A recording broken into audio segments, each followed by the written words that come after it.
안녕하세요. 백두산 금융연구소의 백두산입니다. 11월 28일 화요일 아침 9시 46분입니다. 미국과 유럽 증시는 하락 마감했습니다. 하락으로서의 의미는 없죠. 상승 중 눌림이라고 보시면 되겠습니다. 근데 이건 이제 겉으로 보이는 내용이긴 하고 실질적인 내용은 지금 이제 저런 작은 하락에도 좀 우리가 긴장을 해야 되는 그런 상황이긴 합니다. 실질적인 내용은요. 왜냐하면 지금 패턴이 쐐기형이기 때문에 그렇죠. 삼각 수렴형 그 중에 하나인 이런 쐐기형이기 때문에 그렇습니다. 쐐기형이 제법 오랫동안 지속이 됐어요. 쐐기형은 변동성이 좀 줄어들어서 에너지가 축적이 된다라는 그런 의미를 좀 담고 있고요. 이 끝에서 속임수가 굉장히 많이 나옵니다. 급등락이 굉장히 많이 나오긴 하는데 이러다가 지난 몇 주간 올랐던 거를 하루 이틀 만에 되돌리는 패턴을 우리는 굉장히 좀 많이 봐왔거든요. 이런 패턴을 많이 봤기 때문에 지금 이 끝에 있는 우리는 굉장히 좀 주의를 해야 되고, 이런 끝에서 자그마한 하락이라도 우리는 좀 주의해서 봐야 될 필요가 있습니다. 그렇지만 이런 하락이나 무슨 변화가 나타나기 전까지는 상승 중 눌림에 불과합니다. 지나고 나서 보니까 그게 하락의 신호였구나, 그렇게 인식은 할 수 있는데 아직까지는 상승 중 눌림입니다. 저는 일단 계속해서 아무것도 안 하고 있습니다. 이렇게 말씀드리면 될 것 같고, 이 대응은 계속해서 똑같아요. 제가 이야기를 계속해서 주의하라라고 말씀은 드리지만 실질적으로 해야 될 대응은 없어요. 실질적으로 해야 될 대응은 할 게 없습니다. 여기서 차라리 급등이 확 나타나면은 변동성이 확대가 되면은 뭔가 이런 걸 통해서 하방 베팅을 해보겠다. 아니면 차라리 뭐가 이렇게 하락을 하고 나면 여기서 주식 매수를 하든지, 아니면 어딘가 이제 붕괴가 될 때 아래쪽으로 따라 들어가든지, 이제 이런 건 할 수 있는데 여기서 지금 뭘 하기는, 지금 당장 이 가격대는 정말 애매한 겁니다. 이도저도 아닌 그런 상황이라 아무것도 안 하고 있고, 일단 그런 게 일반적인 대응이라고 말씀을 좀 드리고 있습니다. 삐끗 잘못했다가는 손절만 나가는 상황이 이어지기 쉽기 때문에 우리는 계속해서 저는 일단 일반적인 대응은 아무것도 안 하는 게 맞다라고 말씀을 드리고 있습니다. 여기서 뭘 할 거예요? 여기서 현금 들고 일단 관망하다가 뭔가 움직이면은 여기서부터 대응을 하기가 쉬워지는데 움직이질 않으니까 가만히 있자, 이런 이야기입니다. 그래서 일단 증시 대응 간단하게 좀 말씀을 좀 드려봤고요. 어젯밤에는 근데 이제 재밌는 게 여러 가지 증시의 우호적인 조건들이 좀 많이 갖춰졌었거든요. 근데 이제 그럼에도 불구하고 증시가 하락을 한 겁니다. 잠시 재채기가 나와서 마이크 좀 껐고, 하여튼 증시의 여러 가지 우호적인 조건에도 불구하고 하락했다라는 게 좀 재밌는 점이에요. 우호적인 조건 뭐냐? 금리가 떨어지고 달러가 떨어졌다라는 겁니다. 이런 거 증시 상승의 우호적인 조건이죠. 네, 그럼에도 불구하고 그리고 우호적인 여러 가지 호재들에도 불구하고 증시가 떨어졌다라는 거는 한편으로 또 이런 생각도 하긴 해요. 이게 그 증시가 너무 많이 올라왔기 때문에, 단기간 너무 많이 올라왔기 때문에 이젠 더 이상 이제 아무리 좋은 소식들이 있어도 올라갈 수 없는 그런 상황이 온 게 아니냐라는 생각을 해볼 수도 있게 합니다. 이런 해석은 근데 좀 제한적으로 해야 되는 거고, 가볍게 생각할 수 있는 거예요. 야, 그렇게 증시에 좋은 조건이 나왔는데 왜 못 오르지? 너무 많이 올라서 지쳐서 그런가? 이제 체력이 다 떨어졌나? 라는 거를 고려해 볼 수 있는 때입니다. 너무 진지하게 생각하시지 말고 그런 관점도 있을 수는 있다 정도로 가볍게 보시면 좋을 것 같아요.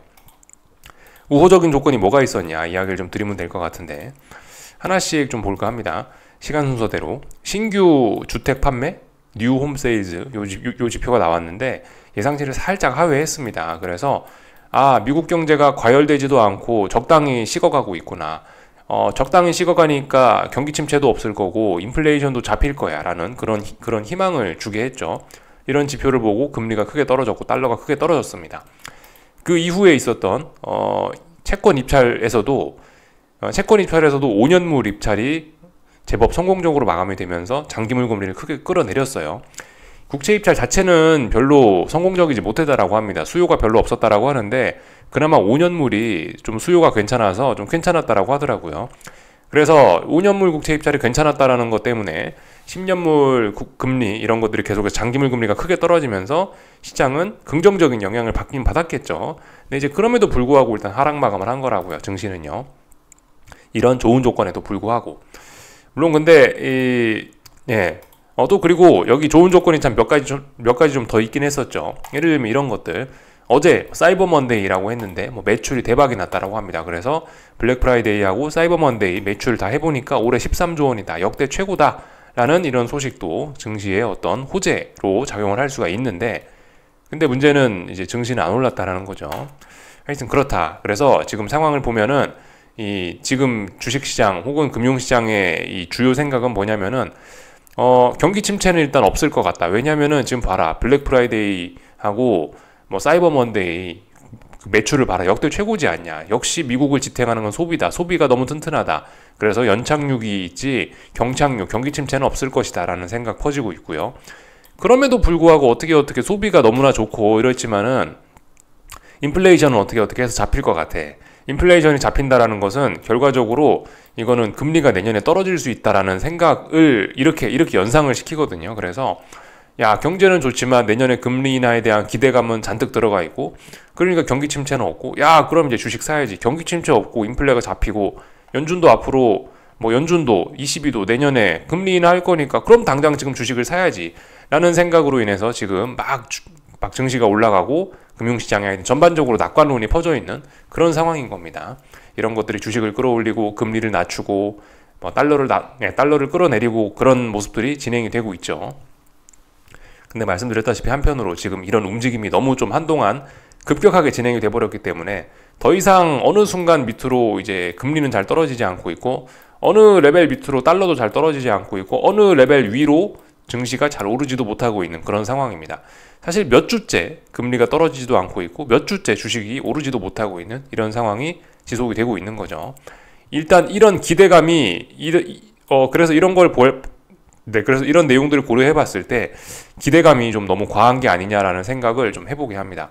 기대감이 너무 과하고 이런 기대감이 이미 반영이 됐기 때문에 얘네가 이렇게 움직이지 못하는 게 아닐까? 이런 좋은 소식에도 불구하고 움직이지 못하는 게 아닐까? 그 와중에 말씀드렸다시피 여러 가지 이제 짜잘짜잘한 악재들이 조금씩은 나오고 있죠. 물론 이제 어제 금리는 떨어졌지만 말씀드렸다시피 국채 입찰이 좀 부진했다라는 거 악재긴 악재죠. 물론 시장은 모르는 척했지만 악재긴 악재죠. 예전과는 조금씩 좀 이제 분위기가 좀 다르긴 한데 예전에는 호재만 있었다면 지금은 안 좋은 소식도 조금씩은 같이 섞여서 나오고 있긴 합니다. 그런 와중에 금융시장의 움직임은 이렇게 정체가 되어 있고요.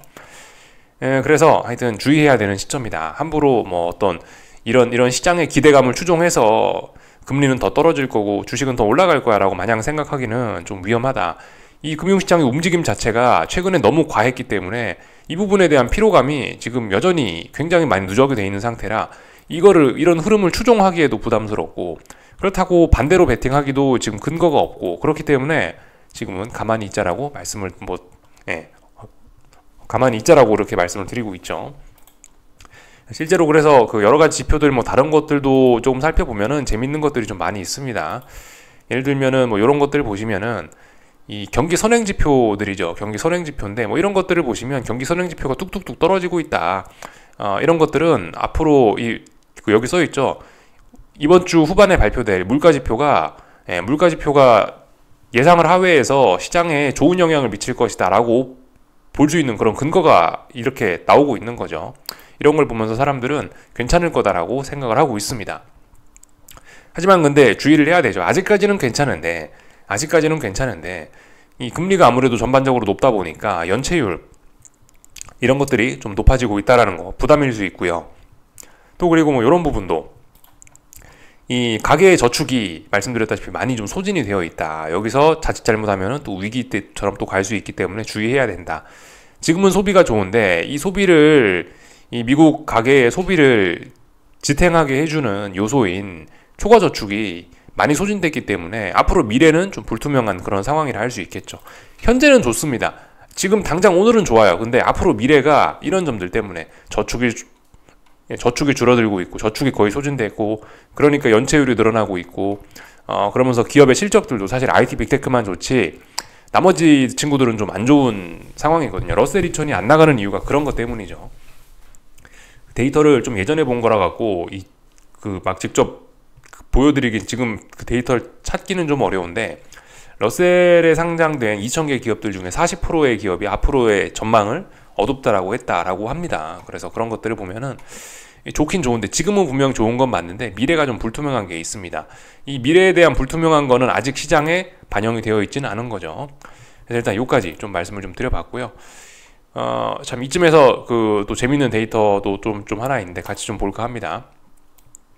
이 저의 생각인데 이걸 이제 제도권의 언어로 이제 잘 표시를 해놓은 거죠. 제도권에서 나온 이제 어떤 뭐 보고서까지는 아니고 한 분석가 분의 한 애널리스트 분의 이런 어떤 뭐 자기 생각을 써놓은 부분인데, 이게 이제 뭐냐면은 뭐 이런 겁니다. 제가 이야기하던 거하고 내용은 같은 거예요. 근데 이제 이걸 제도권의 언어로 그럴싸하게 잘 풀어놓은 겁니다. 그러니까 보시다시피 나스닥하고 이 빅테크에 대한 포지셔닝이 너무나 쏠림이 심하다라는 거예요. 포지셔닝이 이보다 더 벌어질 수는 없다라는 겁니다. 지난 40년간 주식 투자에서 극단적으로 치우쳐진 포지션인 상황에서 이를 택한 후 큰 수익을 만든 적이 없다라는 겁니다. 그래서 대표적인 예가 80년대 에너지 섹터, 90년대 후반 테크 종목, 2007년에 금융 종목들이 있다. 이렇게 이야기를 하고 있습니다. 그래서 지금 너무 주식시장의 쏠림이 과하다. 그러니까 앞으로 좋은 건 인정하는데, 근데 문제는 지금 증시의 수급적인 측면, 어떤 이런 투기적인 측면이 너무 강해가지고 너무 쏠림이 심해서 이런 상황에서 큰 수익을 기대하기는 좀 어렵다라고 이야기를 하고 있습니다. 이와 비슷한 관점에서 이렇게도 표현을 하고 있어요. 앞으로 변동성이 확대될 수 있다라는 거. 그래서 뭐 보시다시피 일일 상승률이 4% 이상 종목 수가 연초 이후 가장 많았다. 그만큼 급등하는 종목이 많았기 때문에 그만큼 이제 급락 가능성도 좀 높아질 수 있다. 뭐 그런 이야기를 이렇게 표현을 하는 거고, 헤지 펀드들이 그만큼 빅테크 종목들을 너무 많이 사버렸다. 그래서 더 이상 헤지 펀드들이 빅테크 종목을 살 수가 없는 뭐 그런 상황이 됐다. 뭐 그런 이야기도 하고 있고요. 그래서 뭐 탑10 종목이 전체 수익률에 뭐 굉장히 큰 영향을 주고 있는데 어쩌고 저쩌고 해서 하여튼 지금 증시의 쏠림이 너무 심하다. 그래서 지금 같은 경우에는 그 주식시장의 그 변동성이 굉장히 커질 수 있다라는 거를 좀 주의해야 된다라고 이렇게 표현을 하고 있습니다. 쏠림이 너무나 심하다는 거는 이거는 뭐 저의 그냥 개인적인 생각이 아니고 저런 식으로 저런 식으로 그 제도권에서도 좀 생각을 하고 있는 부분이 있다라는 겁니다. 참고적으로 좀 보시면 좋을 것 같고요. 그래서 뭐 쭉 다 본 것 같습니다. 뭐 이런저런 내용들이 있었고, 그렇다. 다 본 것 같아요. 뭐 나머지는 특별한 거 없는 것 같았고, 하여튼 그렇다. 뭐 지금 그래서 이런 기대감으로 인해서 시장이 계속해서 좋은 모습 보이고 있는데, 근데 말씀드렸다시피 쏠림도 굉장히 심하기 때문에 실질적인 시장의 반응은 일단 없는 상황입니다. 연말이 될수록 사람들이 놀러 가갖고 이제 거래량도 좀 부진해서 뭐 그런 것이 있을지도 모르겠고, 하긴 근데 아직 연말 놀러가는 그런 시즌은 아직은 시작이 안 됐다라고 보는 게 맞겠죠. 12월 크리스마스나 뭐 그 정도쯤 돼야 뭐 사람들이 놀러가면서 뭐 거래량 줄어들면서 시장이 또 횡보하는데, 아직 그런 이야기를 할 때는 아닌 것 같고, 하여튼 그렇다. 아직까지는 사람들이 휴가는 안 가서 계속해서 주식시장에 남아있긴 한데, 지금은 이제 주식시장 단기적으로 너무 많이 올라서 수급 쏠림, 이런 뭐 시장의 쏠림이 너무 좀 심해가지고 부담이 좀 되고 있고, 이런 것들이 좀 영향을 미치는 것 같습니다. 그래서 이렇게 움직이지 못하고 있다라는 거를 좀 볼 수가 있겠어요. 하여튼 시장의 기대는 굉장히 높아지는데, 아시다시피 파월이나 라가르드 같은 경우는 한 번도 승리 선언할 때가 아니다. 인플레에 대해서 주의해야 된다라고 계속해서 이야기를 하고 있습니다. 그래서 결국 몇 년째 똑같은 거예요. 금리 인하나 어떤 완화에 대한 기대를 하고 있는 그 투자자들과, 또 그리고 완화에 대한 생각을 이야기하지 않고 있는, 시장의 기대를 계속해서 철저히 무너뜨리고 있는 라가르드와 파월 의장의 생각, 이런 것들 계속해서 좀 우리가 잘 봐야 되는 포인트라 할 수가 있겠습니다. 다 봤죠? 그래서 어제 기술적인 이야기를 하자면은 특별한 일 없었다. 하락 마감했지만 특별히 의미를 부여하기는 어렵다라는 거고, 다만 이제 나스닥이나 S&P나 어젯밤에 장중에 한번 잠깐 작은 상승을 하면서 일단 저항은 확인했습니다. 저항은 조금씩 누적이 되고 있어요. 저항은요, 분명히 저항은 누적되고 있습니다. 지금 이 차트에서 보면 별게 아니라고 보여지긴 하는데, 보시면 분봉 같은 거에서 보시면은 조금씩 이렇게 윗골이나 어떤 이런 올랐다 밀린 이런 저항 확인을 조금씩 하고 있습니다. 근데 아직까지는 이게 특별히 뭐 대응을 할 만한 그런 영역은 아니라고요. 여기서 급등할 수 있죠. 왜냐하면 아직까지는 상승장이고, 아직까지는 이게 이제 눌림으로 해석되는 게 맞으니까, 눌림시 매수가 맞으니까 더 올라갈 수 있습니다. 그렇지만 여기서 얼마든지 왜냐하면 이러한 어떤 그 쐐기형이기 때문에, 이러한 쐐기형이기 때문에 얼마든지 또 급락도 가능하기 때문에 좀 주의해야 될 필요가 분명히 있습니다. 어젯밤에 일단 올랐다가 빠지면서 저항을 확인했다. 대략적으로 뭐가 보이죠, 그죠? 한 16,100 정도는 선물지수 기준으로 해서 저항이구나, 16,100 부근에는 반등시 매도 전략 할 수 있겠구나라는 생각을 좀 할 수 있겠어요, 그죠? 어젯밤에 어떤 그런 기준은 다시 한번 재확인한 것이라고 보여집니다. 요까지 보면 될 것 같고요. 하여튼 더 올라갈 것 같지만 올라가지 않고 떨어질 것 같지만 떨어지지도 않습니다. 다른 거 드릴 이야기는 없는 것 같고요. S&P도 그렇죠. 딱 보니까 4,570 정도의 저항을 오랫동안 만들고 있구나. 둥근 천장형 가능성이 있겠구나. 볼 수 있겠죠. 뭐 대충 보자면 이렇게 뭐 쐐기형 비스무리한 모양도 있고요. 그래서 하여튼 주의해야 되는 때다. 말씀드릴 수 있겠습니다. 어젯밤에 그래서 한 1시간 정도만 보다가 잤어요. 그래도 한 1시간은 봐야 이게 시장의 오늘 컨셉을 알 수 있으니까 1시간 정도는 보통 보다가 자는 것 같습니다. 특별한 일 없더라도요. 다 봤고요. 금리 이거 채권 선물입니다. 더 올라갈 것 같다. 그러니까 금리가 더 떨어질 것 같지만 중요한 저항에 걸쳤습니다. 어쩌면 이런 자리는 그 금리가 올라간다라고 베팅할 수 있는 어떤 좋은 매력적인 가격대일지도 몰라요. 위기는 기회라고 했는데 하여튼 넘어갈 것 같지만 못 넘어가고 있습니다. 잘 봐야 될 부분입니다. 어젯밤에 아무것도 안 하고 전 잤다고요. 오늘 밤에는 좀 잘 봐야 되겠죠. 굉장히 어떤 무거운 저항까지 왔으니까 금리가 올라간다에다 베팅을 할 수 있는 기회가 아닐까 좀 집중해서 봐야 좀 볼 생각이 있습니다. 다 봤고요. 뭐 나머지 하나씩 좀 수박 겉핥기 하자고요. 유럽 증시 어젯밤에 찔끔 떨어졌습니다. 하지만 이거 별 의미 없죠, 그죠? 하지만 이거 어떤 쐐기형 패턴 끝에서 나온 어떤 이런 첫 하락이기 때문에 좀 주목은 할 필요는 있겠습니다. 좀 주의를 하긴 해야 되겠어요. 연속성에 대한 확인이 필요하겠습니다. 그리고 금리 어젯밤에 그죠? 말씀드렸다시피 크게 떨어졌는데 금리는 실질적으로는 근데 중요한 지지선을 붕괴시키진 않았다고요. 그죠? 그러니까 아직까지는 그러니까 오늘 밤에 잘 봐야 되겠죠. 타중바닥형, 쌍바닥형 만들 수 있으니까 잘 봐야 되겠습니다. 금리 상승에 베팅하실 분들 오늘 밤에 조금 주목하자 말씀드렸고요. 달러는 뭐 보시다시피 어젯밤에 중요한 자리였는데 이 지지력을 사실상 안 보여주고 매도세를 확인했기 때문에 더 빠진다라고 일단 해석하는 게 맞겠습니다. 물론 이 아래 꼬리 부근에 뭐 이런 자리에 걸치긴 했는데요. 일단 아래쪽으로 간다라고 일단 인정은 이건 해야 될 것 같습니다. 더 빠질 수 있다 인정은 해야 될 것 같아요. 물론 잘 보시면 여기가 이제 지난번 이 중요했던 어떤 매물대예요. 지지선 대입니다. 그래서 아직 이 자리를 완전히 붕괴시키지는 않아서 뭐 아직은 뭐 그래도 달러가 이렇게 반등할 수 있다라고 생각을 할 수 있긴 있는데 반등의 근거는 아직까지 보이지 않습니다. 그냥 이렇게 간단하게 보는 게 좋을 것 같아요. 뭐 복잡하게 생각할 거 없습니다. 매도세만 보이고 있죠. 매수세 안 보이죠. 하여튼 어제 중요한 날이었는데 지지력이 확인되지 않았다. 이 정도 이야기하면 될 것 같습니다. 뭐 달러가 떨어지면서 금값이 뭐 계속해서 올라가고 있습니다. 하지만 금값도 여러분들 좀 잘 생각하셔야 되는 게 이 몇 년간 저항에 지금 걸쳐 있는 상황이기 때문에 이게 하여튼 금값은 이 눌림시 매수가 좋은 거지 이게 올라가는 걸 지금 추격해서는 별로 재미가 없는 구간일 수 있어요. 그런 부분들 좀 생각하셨으면 좋겠습니다. 나머지는 뭐 특별히 드릴 이야기 없는 것 같아요.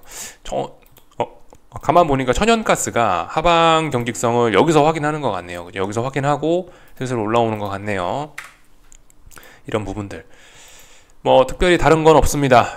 다 본 것 같고요. 오늘 한국 증시는 뭐 보니까 그냥 또 혼란하죠, 그죠? 한국 증시 계속해서 할 말이 없어요.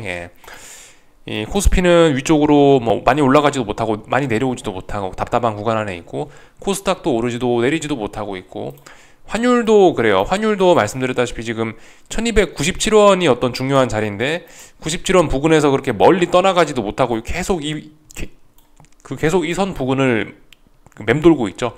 그렇기 때문에 뭐 특별한 움직임은 없다라고 보실 수가 있겠습니다.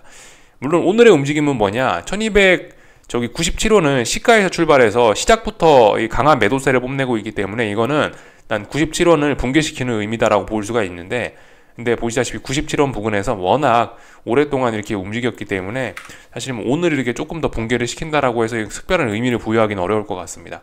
97원 붕괴됐으니까 큰일 났어가 아니고 이거는 그냥 대략적으로 이렇게 박스권 안에 지금 갇혀있다 라고 생각하시는 게 좋을 것 같습니다. 어떤 바닥형을 확인하는 그런 과정일 수 있다라고 보시는 게 좋을 것 같아요. 그래서 뭐 그냥 지켜보자 이겁니다. 지금 특별히 뭐 드릴 이야기가 없어요. 위쪽으로 올라가겠다 기대감은 많지만 뭐 근데 그 기대감만 어떤 그런 그 기대감만 가득할 뿐이지 뭐 특별한 건 없습니다. 하여튼 중요한 건 유동성인데요. 유동성이 안 죽고 있어요. 유동성이 안 죽고 있어가지고 이거까지만 보고 마치겠습니다. 사상 최대 기록한 MMF 잔액이라 하는데요. 주식 채권의 강세 신호다라고 지금 일반적으로 해석을 할 수 있긴 있는데, 일반적으로 해석만 하기에는 지금 분위기가 조금 좀 그렇습니다. 왜냐면은 이게 금리가 문제인데요. 이렇게 생각해 보실 필요가 있어요. 이게 이제 지금 MMF가 저렇게 높으면 생각을 해보세요. MMF 높아지는 만큼 이제 세계 증시에 돈이 그대로 들어왔었어야 되는데, 사실 이제 더 이상 이제 추가적인 상승은 이제 잘 안 나타나고 있지 않냐, 뭐 이런 측면을 일단 좀 말씀드릴 수가 있겠고, 그리고 보시다시피 단기 금리가 여전히 5% 내외에 머물러 있어서 가만히 있어도 5%씩 주는데 MMF에 돈 넣어놓으면 매일매일 이자 들어오는 거 아니에요. 근데 이런 상황에서 단기 금리가 5%에 육박해서 제법 많은 이자를 받을 수 있는데 MMF에서, 근데 왜 굳이 이게 주식과 채권으로 들어오냐는 거예요. MMF만 들고 있어도 수익이 나는데 왜 굳이 주식과 채권을 사냐 이거예요. 너무 단기 금리가 높기 때문에, 그렇기 때문에라도 이 돈이 MMF에 있는 돈들이 무조건 주식과 채권에 진입하려고 대기하는 자금이라고 보기는 어려울 수 있다라는 겁니다. 그래서 좀 주의를 해야 될 필요가 있다. 하여튼 유동성이 아직도 안 죽고 있어요. 유동성이 계속해서 춤추고 있습니다. 뭐 이런저런 긴축을 한다 어쩐다 저쩐다 하는데, 사실 지난 몇 주간 유동성이 오히려 좀 더 시중의 유동성이 좀 더 늘어나긴 했어요. 연준의 QT도 조금 좀 속도가 많이 줄어들어가지고 QT도 좀 부진하고요. 대차대조표 축소도 좀 부진하고, 그 와중에 재무부에서 계속해서 채권 발행하고 하여튼 시중에 돈을 공급하고 이런 게 있어가지고 전체적인 유동성 자체는 좀 더 늘어난 측면이 있습니다. 그래서 하여튼 계속해서 유동성이 춤추고 있는 거예요. 그러니까 인플레이션이 잡히겠냐 이런 생각도 할 수 있고, 굉장히 지금 대응하기가 좀 애매해진 겁니다.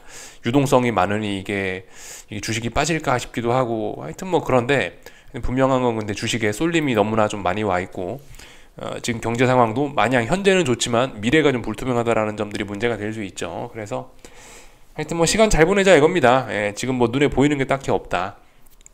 해야 된다는 신호도 없고요.